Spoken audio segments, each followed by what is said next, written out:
What's your name? I'm Kurtis King. Kurtis King? That's me. Is this all of your work in here? It is. Well, it's not all of my work, but it's currently everything I have here. Yeah. Everything in here is yours. Everything in here is mine, introduced by me. Tell me how you got into this.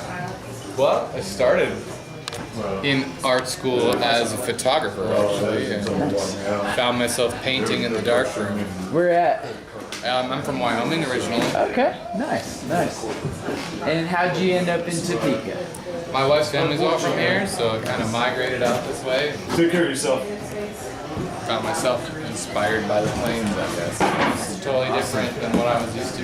Now, do you do a lot of like work with the plains? Like, does that inspire some of your art, or?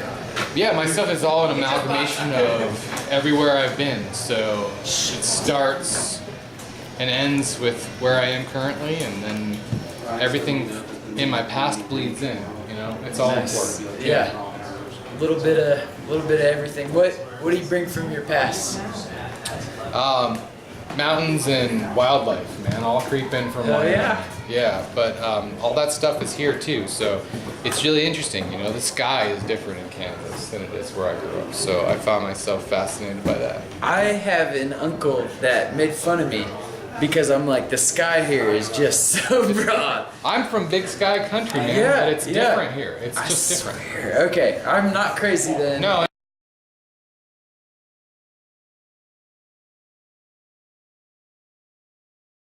Everywhere I've lived near the mountains, things get disrupted and it's different. It's always a constant turmoil. Here the turmoil is different. It's not caused by Earth affecting the air, it's caused by nothing. You know? Yeah. So it's all the storms and the air interacting with itself, and that's amazing.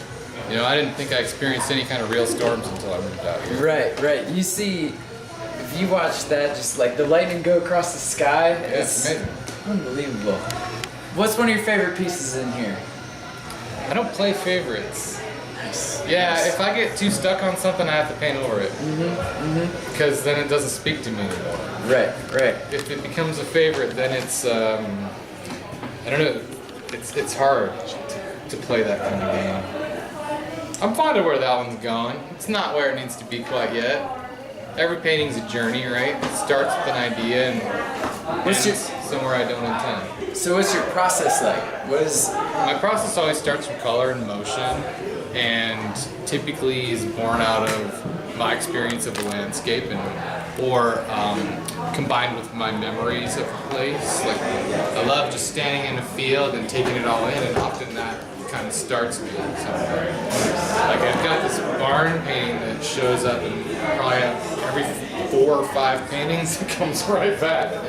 It's just, those kind of memories are lasting.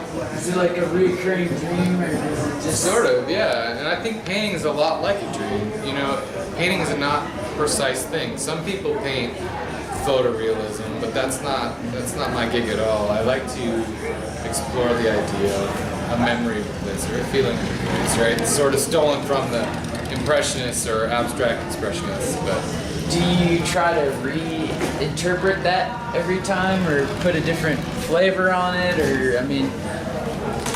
I don't know that I do that consciously, but I definitely do. I mean, painting is always reinterpreting, right? You know, is this green the right green? You know? So, I mean, I don't paint from specific emotion. Like, I don't think, oh, I'm angry, I'm gonna make an angry painting. You know, that's sort of a common cliche, but I do paint from a place where I try to attune myself to what I'm feeling. So, I guess, yeah, constantly reinterpreting. What do you like about that process? I mean, does it tap into something that means a lot to you? I mean, it's a good question, but I mean, it's just all part of the trying to understand who we are, right? What our place is in the world, trying to understand how our thought processes influence who we are as people. So I guess painting allows me access to that maybe I get only from other art forms, and I don't necessarily get from everyday business type So interactions. what I'm there, so there's like a flow concept. Do you Definitely. feel like you're just lost in the moment, and you're part of that process, or I mean, is it very conscious and you're very into what you're doing? It's a little of both. You have to allow yourself to be open to influence, but I think lost isn't the right idea. Lost is too much. There's too much wandering and not enough deliberate action Right. in lost. Right. Getting lost, on the other hand, is very important to my process. Right? Just new discovery. But